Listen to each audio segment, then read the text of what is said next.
ಎಲ್ರಿಗೂ ನಮಸ್ಕಾರ. ಈ ವಿಡಿಯೋದಲ್ಲಿ ನಾವು ಅತ್ಯಂತ ಶಕ್ತಿಶಾಲಿ ವಿಠ್ಠಲ ಮಂತ್ರವನ್ನು ಕೇಳುವ. ಈ ಮಂತ್ರವನ್ನು ವಸಿಷ್ಠ ಮುನಿಗಳು ನಾರದ ಮಹರ್ಷಿಗಳಿಗೆ ಹೇಳಿರುವುದು. ಈ ಮಂತ್ರವನ್ನು ಭಕ್ತಿಯಿಂದ ಪೂರ್ತಿ 108 ಬಾರಿ ಕೇಳಿದ್ರೆ ಅಥವಾ ಜಪಿಸಿದ್ರೆ ಎಲ್ಲ ದೇವರ ಮಂತ್ರ ಕೇಳಿದ ಫಲ ಸಿಗ್ತದೆ. ಪಾಪಗಳು ನಾಶವಾಗುತ್ತವೆ, ಕಡುಬಡತನವು ದೂರವಾಗುತ್ತದೆ, ಮಾನಸಿಕ ಶಾಂತಿ ಲಭಿಸುತ್ತದೆ, ಅಭಿಲಾಷೆಗಳು ಈಡೇರುತ್ತವೆ, ಕಷ್ಟಗಳು ಕಳೆದು ಸುಖ ಪ್ರಾಪ್ತಿಯಾಗುತ್ತದೆ, ನಾಯಕತ್ವದ ಗುಣ ಬರುತ್ತದೆ, ವಿದ್ಯಾಭ್ಯಾಸದಲ್ಲಿ ಉನ್ನತಿ ದೊರೆಯುತ್ತದೆ ಮತ್ತು ಕೆಲಸ ಕಾರ್ಯಗಳು ಸಲೀಸಾಗಿ ಪೂರ್ಣಗೊಳ್ಳುತ್ತವೆ. ಮಂತ್ರ ಕೇಳುವ ಮೊದಲು ವಿಠ್ಠಲ ದೇವರ ಮೂರ್ತಿಯ ರಹಸ್ಯವನ್ನು ತಿಳ್ಕೊಳ್ಳುವ. ವಿಠ್ಠಲ ದೇವರು ಒಂದು ಇಟ್ಟಿಗೆಯ ಮೇಲೆ ನಿಂತಿದ್ದಾರೆ. ಇದರ ಅರ್ಥ ಏನಂದ್ರೆ, ನಾವು ದೇವರನ್ನು ಪಡ್ಕೊಳ್ಳಿಕ್ಕೆ ಆಡಂಬರದಿಂದಲೇ ಪೂಜೆ ಮಾಡಬೇಕಂತಿಲ್ಲ, ಚಿನ್ನದ ಪಲ್ಲಕ್ಕಿಯೇ ಬೇಕಂತಿಲ್ಲ. ಬರೀ ಶುದ್ಧ ಮನಸ್ಸು ಮತ್ತು ಭಕ್ತಿಯಿಂದ ದೇವರನ್ನು ಪೂಜಿಸಿದರೂ ದೇವರನ್ನು ಪಡ್ಕೊಳ್ಬೋದು ಅಂತ. ನಿನ್ನೆ ನಾನು ಕೇಳಿದ ಪ್ರಶ್ನೆ, ಶುಕ್ರದೇವರ ತಾಯಿ ಯಾರು ಎಂದು. ಈ ಪ್ರಶ್ನೆಗೆ ಸರಿಯುತ್ತರ ಬಿ. ಕಾವ್ಯ ಮಾತೆ. ಸರಿಯುತ್ತರ ಕೊಟ್ಟವರಲ್ಲಿ ಒಬ್ಬರ ಹೆಸರು ಮಂಜುಳಾ ಎಸ್. ಮಂಜುಳಾ ಅವರೇ, ಭಕ್ತಿ ಮಾಡುವುದನ್ನು ಬಿಡಬೇಡಿ ಅಂತ ಹೇಳ್ತಾ ಇವತ್ತಿನ ಪ್ರಶ್ನೆಯನ್ನು ನೋಡುವ. ವಿಠ್ಠಲ ದೇವರು ಯಾರ ರೂಪ? ಎ. ಶ್ರೀ ಕೃಷ್ಣದೇವರ ರೂಪ, ಬಿ. ಶ್ರೀ ಬ್ರಹ್ಮದೇವರ ರೂಪ, ಸಿ. ಶ್ರೀ ಶಿವದೇವರ ರೂಪ, ಡಿ. ಇಂದ್ರದೇವರ ರೂಪ. ಈ ಪ್ರಶ್ನೆಗೆ ಸರಿಯುತ್ತರ ಕೊಟ್ಟವರಲ್ಲಿ ಒಬ್ಬರ ಹೆಸರನ್ನು ನಾಳಿನ ವಿಡಿಯೋದಲ್ಲಿ ಹೇಳ್ತೇನೆ. ಬನ್ನಿ ಈಗ ಈ ಶಕ್ತಿಶಾಲಿ ವಿಠ್ಠಲ ಮಂತ್ರವನ್ನು 108 ಬಾರಿ ಭಕ್ತಿಯಿಂದ ಕೇಳುವ. ಅದಕ್ಕಿಂತ ಮುಂಚೆ ಓಂ ಶ್ರೀ ವಿಠಲಾಯ ನಮಃ ಎಂದು ಕಮೆಂಟ್ ಮಾಡಿ. ಚಾನಲಿಗೆ ಹೊಸಬ್ರಾಗಿದ್ರೆ ಚಾನಲನ್ನು ಸಬ್ಸ್ಕ್ರೈಬ್ ಮಾಡಿ, ಹತ್ತಿರ ಇರುವ ಬೆಲ್ ಬಟನ್ ಪ್ರೆಸ್ ಮಾಡಿ, ಆಲ್ ಅನ್ನುವ ಆಪ್ಷನ್ ಅನ್ನು ಸೆಲೆಕ್ಟ್ ಮಾಡಿ. ಪೀತವಸ್ತ್ರ ಪರಿಧಾನಂ ತುಳಸೀವನ ಮಾಲಿನಂ ಶಂಖಚಕ್ರಧರಂ ದೇವಂ ವರದಾಭಯಹಸ್ತಕಂ ದೇವಾದಿದೈತ್ಯದರ್ಪಘ್ನಂ ಸರ್ವಲೋಕೈಕನಾಯಕಂ.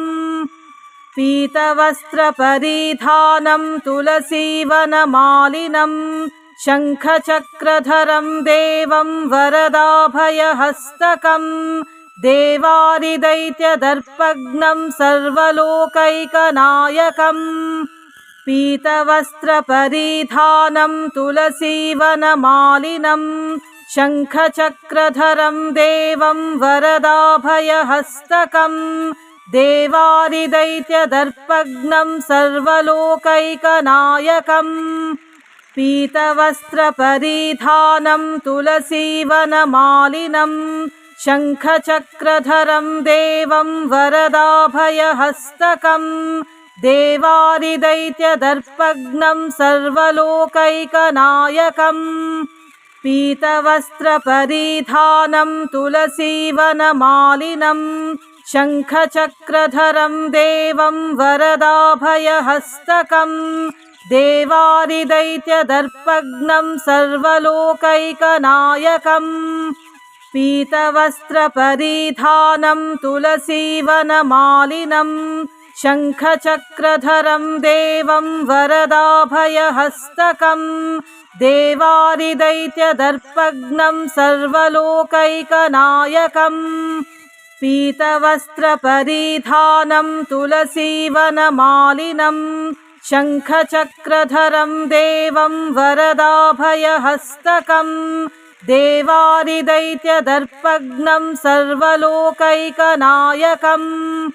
ಪೀತವಸ್ತ್ರ ಪರಿಧಾನಂ ತುಳಸೀವನ ಮಾಲಿನಂ ಶಂಖಚಕ್ರಧರಂ ದೇವಂ ವರದಾಭಯಹಸ್ತಕಂ ದೇವಾದಿದೈತ್ಯದರ್ಪಘ್ನಂ ಸರ್ವಲೋಕೈಕನಾಯಕಂ.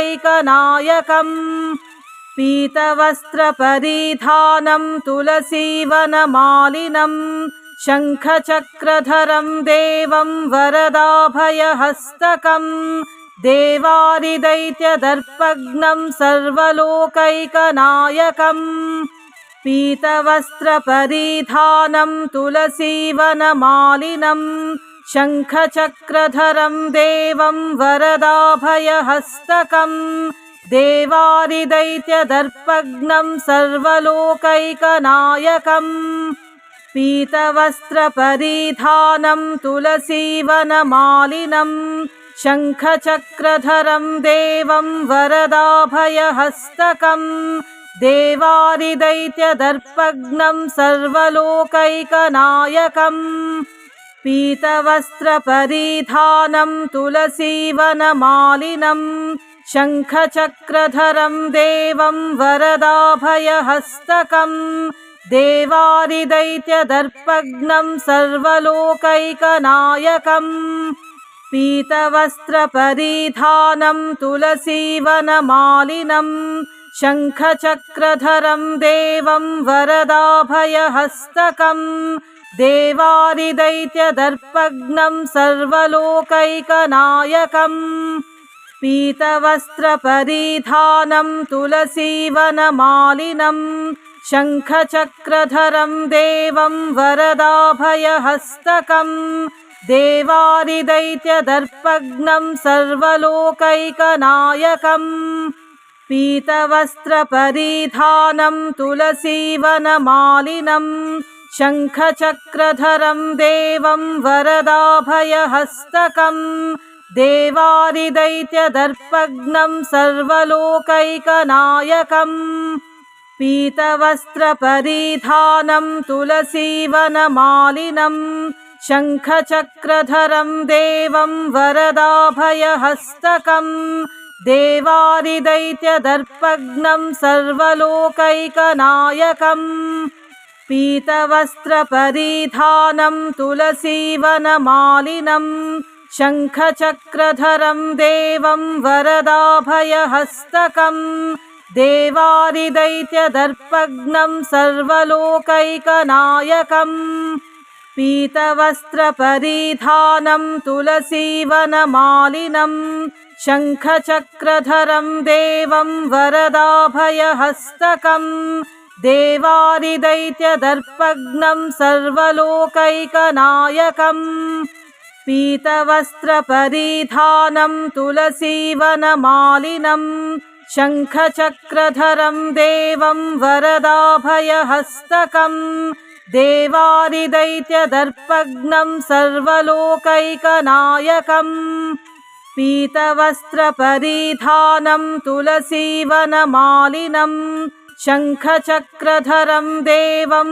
वरदाभयहस्तकं देवारिदैत्यदर्पघ्नं सर्वलोकैकनायकम् पीतवस्त्रपरिधानं तुलसीवनमालिनं शङ्खचक्रधरं देवं वरदाभयहस्तकं देवारिदैत्यदर्पघ्नं सर्वलोकैकनायकम् पीतवस्त्रपरिधानं तुलसीवनमालिनं शङ्खचक्रधरं देवं वरदाभयहस्तकं देवारिदैत्यदर्पघ्नं सर्वलोकैकनायकम् पीतवस्त्रपरिधानं तुलसीवनमालिनं शङ्खचक्रधरं देवं वरदाभयहस्तकं देवारिदैत्यदर्पघ्नं सर्वलोकैकनायकम्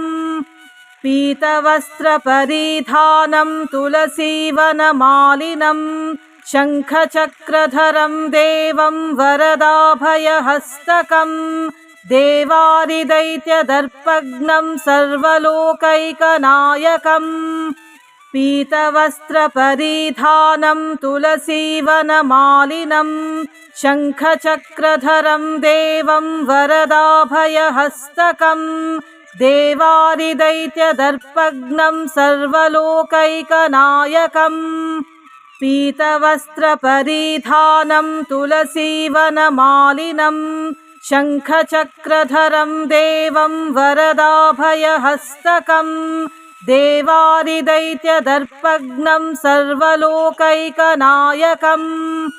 पीतवस्त्रपरिधानं तुलसीवनमालिनं शङ्खचक्रधरं देवं वरदाभयहस्तकं देवारिदैत्यदर्पघ्नं सर्वलोकैकनायकम् पीतवस्त्रपरिधानं तुलसीवनमालिनं शङ्खचक्रधरं देवं वरदाभयहस्तकं देवारिदैत्यदर्पघ्नं सर्वलोकैकनायकम् पीतवस्त्रपरिधानं तुलसीवनमालिनं शङ्खचक्रधरं देवं वरदाभयहस्तकं देवारिदैत्यदर्पघ्नं सर्वलोकैकनायकम् पीतवस्त्रपरिधानं तुलसीवनमालिनं शङ्खचक्रधरं देवं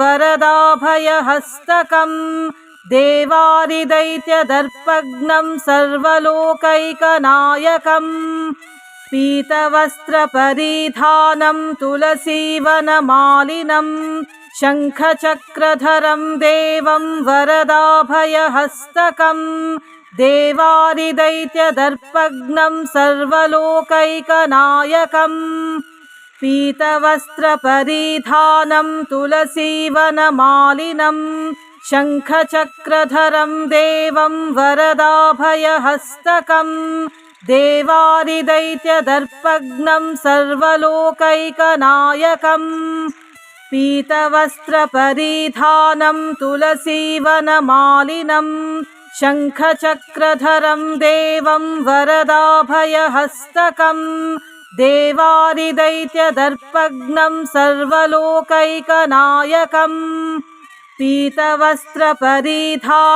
तुलसीवनमालिनं शङ्खचक्रधरं देवं वरदाभयहस्तकं देवारिदैत्यदर्पघ्नं सर्वलोकैकनायकम् पीतवस्त्रपरिधानं तुलसीवनमालिनं शङ्खचक्रधरं देवं वरदाभयहस्तकं देवारिदैत्यदर्पघ्नं सर्वलोकैकनायकम् पीतवस्त्रपरिधानं तुलसीवनमालिनं शङ्खचक्रधरं देवं वरदाभयहस्तकं देवारिदैत्यदर्पघ्नं सर्वलोकैकनायकम् पीतवस्त्रपरिधानं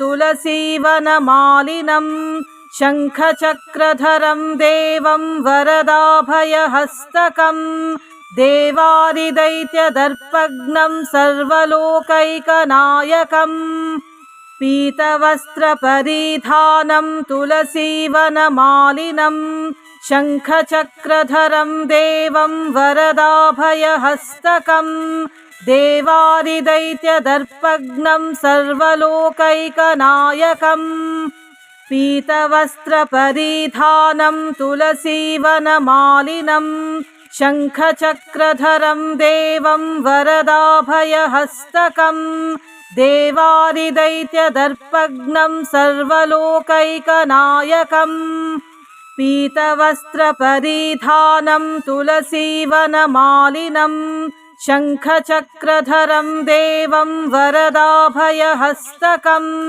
देवारिदैत्यदर्पघ्नं सर्वलोकैकनायकम् पीतवस्त्रपरिधानं तुलसीवनमालिनं शङ्खचक्रधरं देवं वरदाभयहस्तकं देवारिदैत्यदर्पघ्नं सर्वलोकैकनायकम् पीतवस्त्रपरिधानं तुलसीवनमालिनं शङ्खचक्रधरं देवं वरदाभयहस्तकं देवारिदैत्यदर्पघ्नं सर्वलोकैकनायकम् पीतवस्त्रपरिधानं तुलसीवनमालिनं शङ्खचक्रधरं देवं वरदाभयहस्तकं देवारिदैत्यदर्पघ्नं सर्वलोकैकनायकम् पीतवस्त्रपरिधानं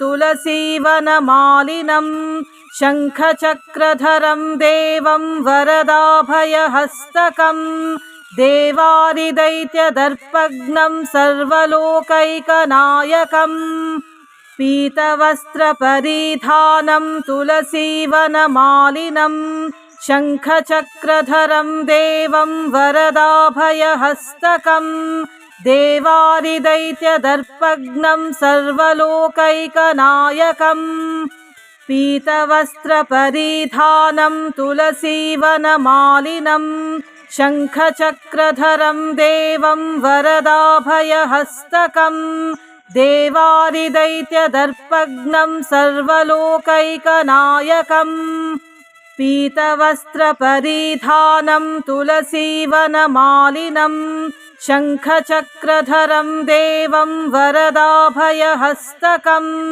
देवारिदैत्यदर्पघ्नं सर्वलोकैकनायकम् पीतवस्त्रपरिधानं तुलसीवनमालिनं शङ्खचक्रधरं देवं वरदाभयहस्तकम् देवारिदैत्यदर्पघ्नं सर्वलोकैकनायकम् पीतवस्त्रपरिधानं तुलसीवनमालिनं शङ्खचक्रधरं देवं वरदाभयहस्तकम् देवारिदैत्यदर्पघ्नं सर्वलोकैकनायकम् पीतवस्त्रपरिधानं तुलसीवनमालिनं शङ्खचक्रधरं देवं वरदाभयहस्तकम् देवारिदैत्यदर्पघ्नं सर्वलोकैकनायकम्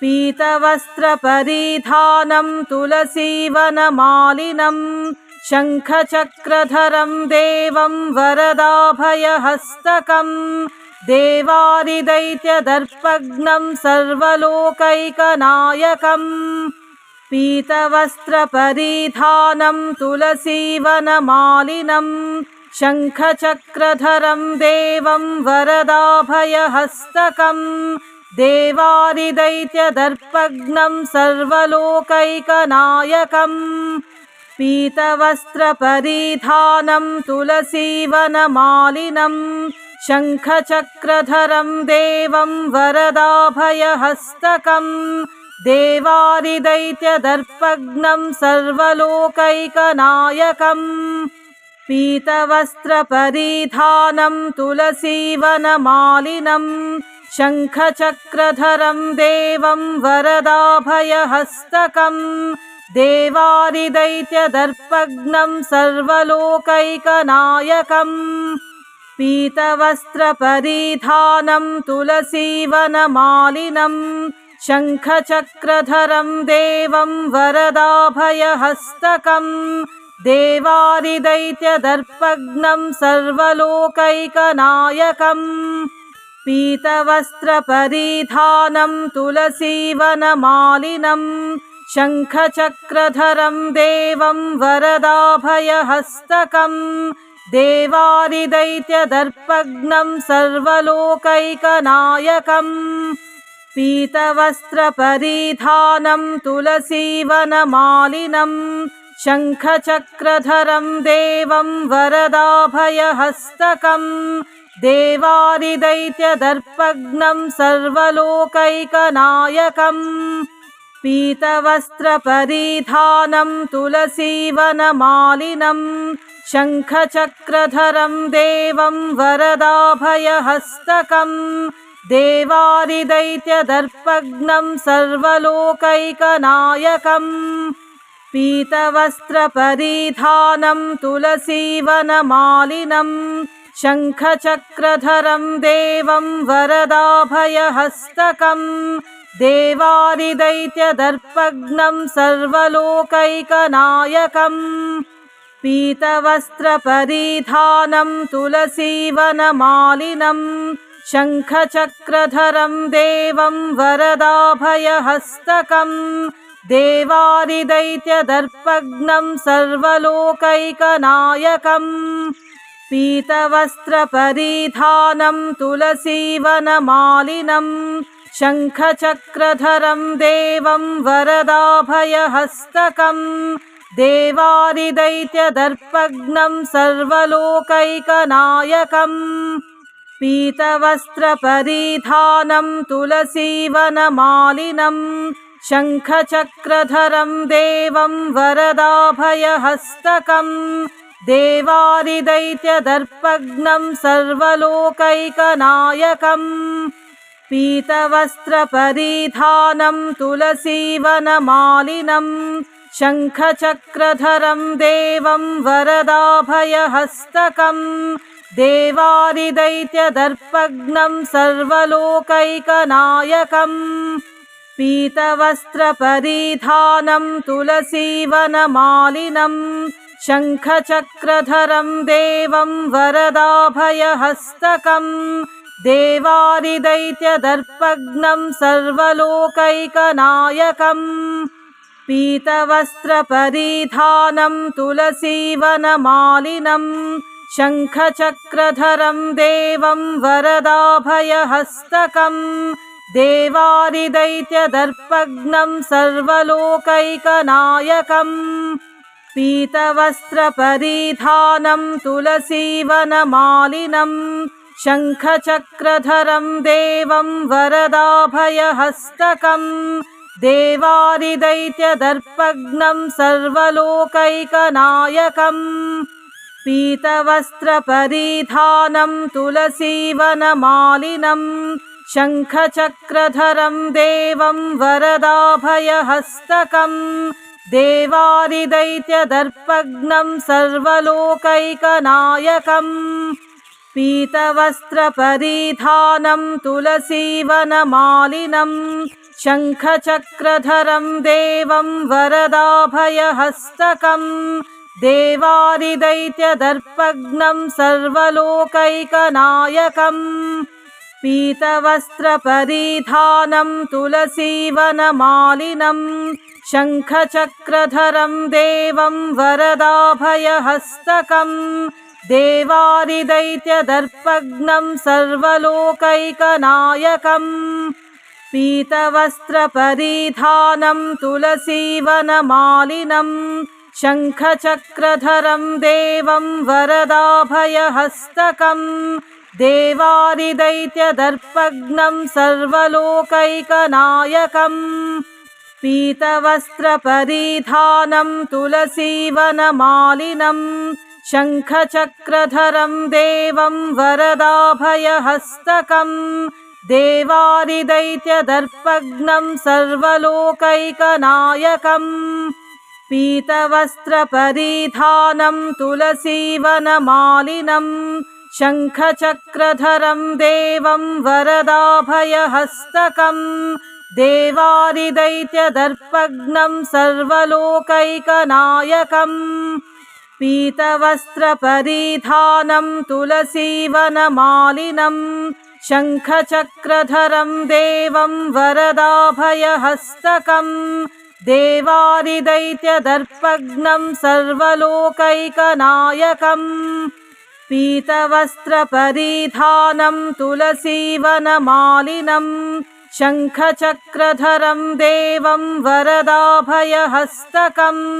देवादिदैत्यदर्पघ्नं सर्वलोकैकनायकम् पीतवस्त्रपरिधानं तुलसीवनमालिनं शङ्खचक्रधरं देवं वरदाभयहस्तकं देवादिदैत्यदर्पघ्नं सर्वलोकैकनायकम् पीतवस्त्रपरिधानं तुलसीवनमालिनं शङ्खचक्रधरं देवं वरदाभयहस्तकं देवादिदैत्यदर्पघ्नं सर्वलोकैकनायकम् पीतवस्त्रपरिधानं तुलसीवनमालिनं शङ्खचक्रधरं देवं वरदाभयहस्तकं देवादिदैत्यदर्पघ्नं सर्वलोकैकनायकम् पीतवस्त्रपरिधानं तुलसीवनमालिनं शङ्खचक्रधरं देवं वरदाभयहस्तकं देवादिदैत्यदर्पघ्नं सर्वलोकैकनायकम् पीतवस्त्रपरिधानं तुलसीवनमालिनं शङ्खचक्रधरं देवं वरदाभयहस्तकम् देवारिदैत्यदर्पघ्नं सर्वलोकैकनायकम् पीतवस्त्रपरिधानं तुलसीवनमालिनं शङ्खचक्रधरं देवं वरदाभयहस्तकम् देवारिदैत्यदर्पघ्नं सर्वलोकैकनायकम् पीतवस्त्रपरिधानं तुलसीवनमालिनं शङ्खचक्रधरं देवं वरदाभयहस्तकम् देवारिदैत्यदर्पघ्नं सर्वलोकैकनायकम् पीतवस्त्रपरिधानं तुलसीवनमालिनं शङ्खचक्रधरं देवं वरदाभयहस्तकम् देवारिदैत्यदर्पघ्नं सर्वलोकैकनायकम् पीतवस्त्रपरिधानं तुलसीवनमालिनं शङ्खचक्रधरं देवं वरदाभयहस्तकम् देवारिदैत्यदर्पघ्नं सर्वलोकैकनायकम् पीतवस्त्रपरिधानं तुलसीवनमालिनं शङ्खचक्रधरं देवं वरदाभयहस्तकम् देवारिदैत्यदर्पघ्नं सर्वलोकैकनायकम् पीतवस्त्रपरिधानं तुलसीवनमालिनं शङ्खचक्रधरं देवं वरदाभयहस्तकम् देवारिदैत्यदर्पघ्नं सर्वलोकैकनायकम् पीतवस्त्रपरिधानं तुलसीवनमालिनं शङ्खचक्रधरं देवं वरदाभयहस्तकम् देवारिदैत्यदर्पघ्नं सर्वलोकैकनायकम् पीतवस्त्रपरिधानं तुलसीवनमालिनं शङ्खचक्रधरं देवं वरदाभयहस्तकम् देवारिदैत्यदर्पघ्नं सर्वलोकैकनायकम् पीतवस्त्रपरिधानं तुलसीवनमालिनं शङ्खचक्रधरं देवं वरदाभयहस्तकम् देवारिदैत्यदर्पघ्नं सर्वलोकैकनायकम् पीतवस्त्रपरिधानं तुलसीवनमालिनं शङ्खचक्रधरं देवं वरदाभयहस्तकम् देवारिदैत्यदर्पघ्नं सर्वलोकैकनायकम् पीतवस्त्रपरिधानं तुलसीवनमालिनं शङ्खचक्रधरं देवं वरदाभयहस्तकम् देवारिदैत्यदर्पघ्नं सर्वलोकैकनायकम् पीतवस्त्रपरिधानं तुलसीवनमालिनं शङ्खचक्रधरं देवं वरदाभयहस्तकम् देवारिदैत्यदर्पघ्नं सर्वलोकैकनायकम् पीतवस्त्रपरिधानं तुलसीवनमालिनं शङ्खचक्रधरं देवं वरदाभयहस्तकम् देवारिदैत्यदर्पघ्नं सर्वलोकैकनायकम् पीतवस्त्रपरिधानं तुलसीवनमालिनं शङ्खचक्रधरं देवं वरदाभयहस्तकम् देवारिदैत्यदर्पघ्नं सर्वलोकैकनायकम् पीतवस्त्रपरिधानं तुलसीवनमालिनं शङ्खचक्रधरं देवं वरदाभयहस्तकम् देवारिदैत्यदर्पघ्नं सर्वलोकैकनायकम् पीतवस्त्रपरिधानं तुलसीवनमालिनं शङ्खचक्रधरं देवं वरदाभयहस्तकम् देवारिदैत्यदर्पघ्नं सर्वलोकैकनायकम् पीतवस्त्रपरिधानं तुलसीवनमालिनं शङ्खचक्रधरं देवं वरदाभयहस्तकम् देवारिदैत्यदर्पघ्नं सर्वलोकैकनायकम् पीतवस्त्रपरिधानं तुलसीवनमालिनं शङ्खचक्रधरं देवं वरदाभयहस्तकम् देवारिदैत्यदर्पघ्नं सर्वलोकैकनायकम् पीतवस्त्रपरिधानं तुलसीवनमालिनं शङ्खचक्रधरं देवं वरदाभयहस्तकम् देवारिदैत्यदर्पघ्नं सर्वलोकैकनायकम् पीतवस्त्रपरिधानं तुलसीवनमालिनं शङ्खचक्रधरं देवं वरदाभयहस्तकम् देवारिदैत्यदर्पघ्नं सर्वलोकैकनायकम् पीतवस्त्रपरिधानं तुलसीवनमालिनं शङ्खचक्रधरं देवं वरदाभयहस्तकम् देवारिदैत्यदर्पघ्नं सर्वलोकैकनायकम् पीतवस्त्रपरिधानं तुलसीवनमालिनं शङ्खचक्रधरं देवं वरदाभयहस्तकम् देवारिदैत्यदर्पघ्नं सर्वलोकैकनायकम् पीतवस्त्रपरिधानं तुलसीवनमालिनं शङ्खचक्रधरं देवं वरदाभयहस्तकम् देवारिदैत्यदर्पघ्नं सर्वलोकैकनायकम्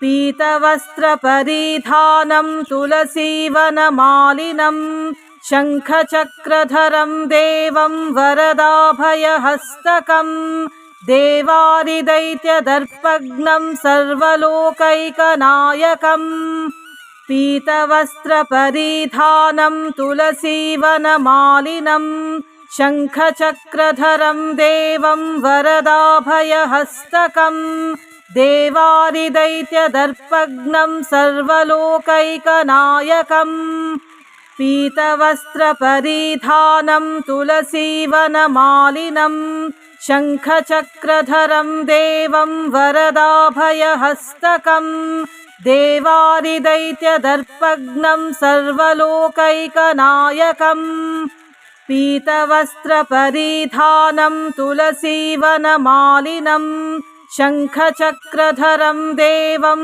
वरदाभयहस्तकम् देवारिदैत्यदर्पघ्नं सर्वलोकैकनायकम् पीतवस्त्रपरिधानं तुलसीवनमालिनं शङ्खचक्रधरं देवं वरदाभयहस्तकम् देवारिदैत्यदर्पघ्नं सर्वलोकैकनायकम् पीतवस्त्रपरिधानं तुलसीवनमालिनं शङ्खचक्रधरं देवं वरदाभयहस्तकम् देवारिदैत्यदर्पघ्नं सर्वलोकैकनायकम्